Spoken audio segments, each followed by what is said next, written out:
tous, bienvenue dans la Minute Techno Alimentaire. Aujourd'hui, une question de fromagerie. On me demande que se passe-t-il si, en cours d'affinage, on a une température plus élevée. Alors la température, comme l'humidité, c'est un élément qui favorise le développement des germes et qui favorise le travail enzymatique. Donc en gros, quand on est plus élevé en température durant l'affinage, alors ça se joue à 1 degré, 1 degré et demi, 2 degrés, très vite on voit des différences, et bien tout va beaucoup plus vite. Les germes se développent plus vite, les enzymes agissent plus vite, donc en gros on maîtrise de moins en moins les choses. La bonne température d'affinage, c'est aux environs de 12 degrés en moyenne. Je dis en moyenne. Hein.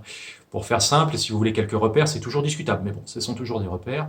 Au-dessus de 12 degrés, je favorise plutôt la partie protéolyse de l'affinage, c'est-à-dire l'assouplissement, l'apparition de composés un peu forts, un peu sapides, voire pourris comme l'ammoniac. Si je passe en dessous de 10 degrés, je favorise plutôt la lipolyse, avec des goûts un peu plus fruités et des odeurs un peu plus caprines, ovines. C'est recherché plutôt pour les fromages au lait de chèvre ou au lait de brebis.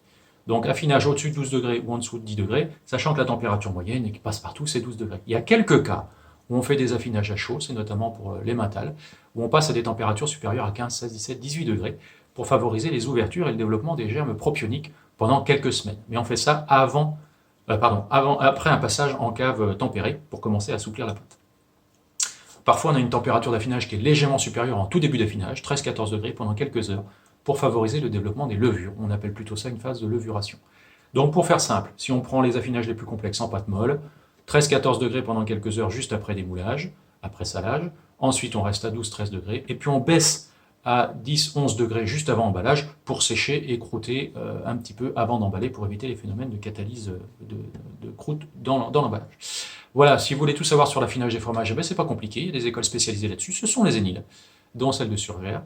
Je vous invite à venir nous découvrir ou à mieux nous connaître sur le site de l'école, enilia-enspeak.fr. Vous y trouverez éventuellement des participations à des stages de formation continue ou à des formations complètes, VTS, licence pro ou autre.